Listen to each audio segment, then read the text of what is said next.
Now, India is getting up to take some pretty strong action against Pakistan at the global level. At the next FATF plenary in June, India plans to push for Pakistan's re-entry into the grey list. Bharat Pakistan को grey list में लाने के लिए कोई भी कसर नहीं छोड़ने वाला है, बल्कि तैयारियां पूरी कर ली गई हैं। इसके लिए भारत की तरफ से FATF को एक डिटेल डोजियर भेजा जाएगा। इसमें मनी लॉन्ड्रिंग और आतंकवाद की फंडिंग में शामिल संस्थाओं और लोगों के बारे में सबूत पेश किए जाएंगे। तो कम से कम हमारे पास वेपन्स ऐसे होने चाहिए या पैसे ऐसे होने चाहिए जो हम वो हथियार खरीदें जो इंडिया से बेहतर हो। इंडिया के हथियार बेहतर, इंडिया के पास आदमी ज्यादा। पाकिस्तान को अब जो $20 अरब का कर्ज मिला है, भारत उसका भी यहाँ पर विरोध करने वाला है। पाकिस्तान के लगभग 8 F-16 ऑपरेशन सिंदूर के दौरान नष्ट किए गए। चलिए, आपके पास ये ज्यादा है, जोश और वलवला आपका ज्यादा है, 10 गुना ज्यादा है, मगर जोश और वलवले से तो नहीं जीतते ना। 4 F-16, जी हाँ, 4 F-16 भारत ने हवा में मार गिराए और 4 ही F-16 भारत ने ग्राउंड पे खत्म कर दिए। आप 8 बिलियन और उनका 80 billion, you can't carry on like this. ऐसे तो नहीं हो सकता है। और अगर आपके पास पैसे नहीं है, ये फैटिफ जिसमें पाकिस्तान जो है वो ग्रे लिस्ट से निकल के जो है वो व्हाइट लिस्ट में गया था।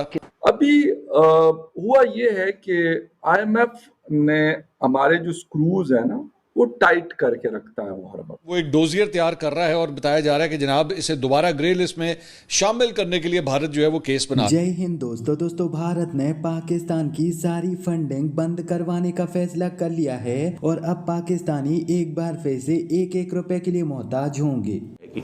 लेकिन सवाल ये नहीं है, IMF जो है वो पाकिस्तान की साइकोलॉजिकल हमला है पाकिस्तान के ऊपर। अगर आप IMF से जान नहीं छुड़ाते तब, अगर IMF इमीडिएटली मुझे ये बताएं कि जब ये कॉन्फ्लिक्ट शुरू हुआ तो भारत ने क्या कहना शुरू किया। भारत ने कहना शुरू किया जनाब कि हम तो वो मानते ही नहीं है। देखें ना, डिप्लोमेटिकली अगर मामलात हमारी फेवर में नहीं आए, हम मैदान जंग में करेंगे, हम IMF जाएंगे, हम उधर FATF जाएंगे। अब दरअसल भारत ने पाकिस्तान को एक बार फिर से FATF यानी कि फाइनेंशियल एक्शन टास्क फोर्स की ग्रे लिस्ट में डलवाने का फैसला कर लिया है। हम आपको बता दें कि बीते वर्षों में पाकिस्तान को FATF की ग्रे लिस्ट से हटा दिया गया था और उसका कारण ये बताया गया था कि पाकिस्तान ने अपने देश में आतंकवाद को खत्म करने की पूरी कोशिश की है। पाकिस्तान में जो भी पैसा जाता है वो कहीं से भी आतंकवादियों तक नहीं पहुंच पाता है और बिल्कुल इसी वजह से पाकिस्तान को FATF की ग्रे लिस्ट से हटा दिया गया था। लेकिन अब भारत ने यह फैसला कर लिया है कि भारत जून में होने वाली FATF की प्रमुख बैठक में इस फैसले को जोरों शोरों से सबके सामने उठाएगा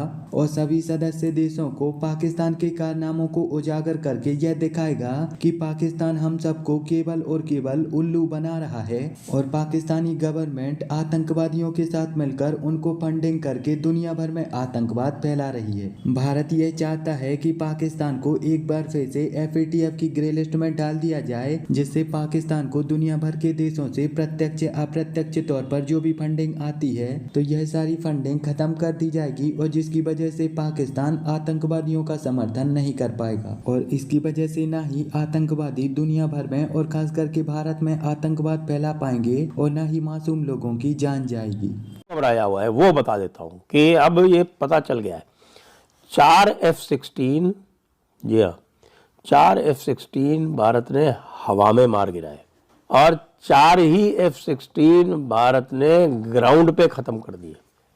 जी, F-16 हाई टेक।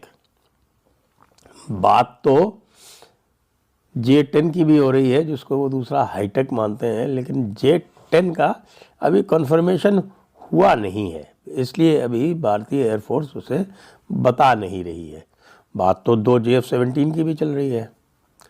अच्छा, दूसरी तरफ से जो क्लेम आए थे वो पूरी तरह से गलत साबित हो गए कि हाँ भाई ये 2 हमने मार गिराए। वो 2 कौन से मार गिराए? जो भारत ने डिकॉय फायर किए थे शुरू में।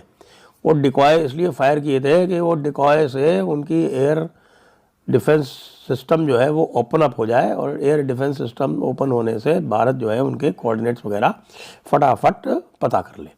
भारत ने पता कर लिए, भारत ने उनको उड़ा दिया। एक कह रहे हैं कि high altitude very high value asset Bharat ने उड़ाई है। अब ये क्या है? High altitude very high value asset, ये क्या कोई सैटेलाइट है? क्या भारत ने किसी चाइनीज सैटेलाइट को जो पाकिस्तान के लिए काम कर रही थी उसको उड़ा दिया? ये अभी क्लियर नहीं है, लेकिन ये आया है कि एक high altitude very high value asset. Very high value asset क्या हो सकती है?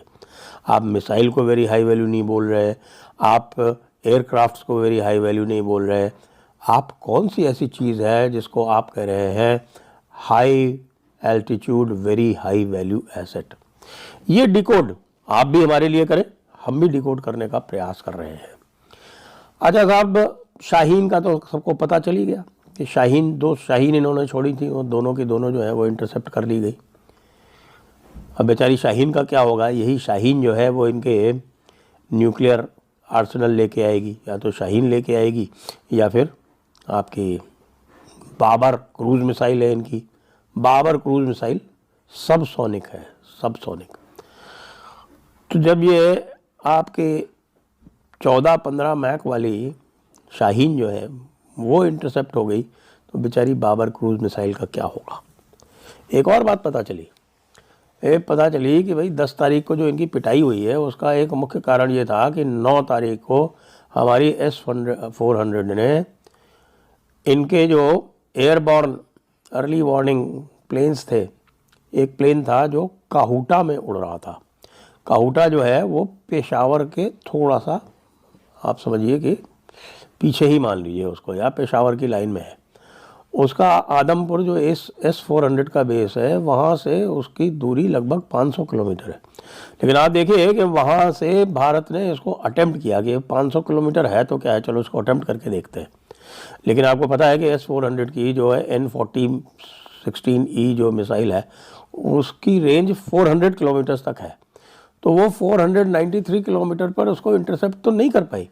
लेकिन इतना डर बैठ गया पाकिस्तान में कि उन्होंने अपने सारे के सारे जो एयरबॉर्न अर्ली वार्निंग प्लेन्स थे उनको ग्राउंड कर दिया। अभी हुआ ये है कि IMF ने हमारे जो स्क्रूज है ना वो टाइट करके रखता है वो हर वक्त, और वो वॉशिंगटन से हमारे बजट को बेहतरीन तरीके से कंट्रोल में रखता है।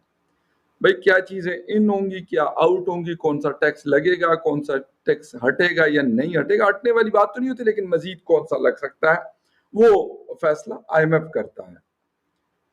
अभी 2 जून को हमारा बजट था, पेश होना था, लेकिन क्योंकि IMF के साथ जो हमारी बातचीत चल रही है वो कामयाब नहीं हुई, उन्होंने हमारी कोई बात नहीं मानी, और ना उन्होंने मानी और ना उन्होंने सुननी है, क्योंकि वो चीजें करेंगे जो उनको फायदा दे रही है, और ये चीजें नहीं देखते कि यार पाकिस्तानी अवाम को किस चीज से फायदा हो रहा है।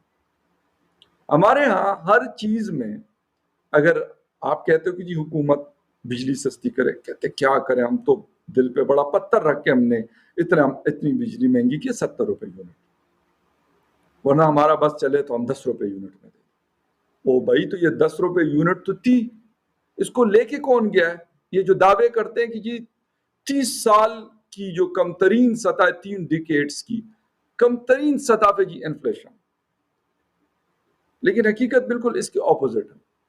अच्छा, फिर बिजली का यूनिट आप अगर 3 फेज मीटर पे यूज करते हैं तो उसका एक रेट है, सिंगल फेज पे यूज करते हैं तो दूसरा रेट है, दिन को यूज करते हैं तो एक रेट है, शाम को 6 बजे के बाद यूज करते हैं दूसरा रेट है। पता नहीं शाम वाली बिजली शायद मतलब दूध, शहद और देसी घी डालकर बनाई जाती होगी, या हो सकता है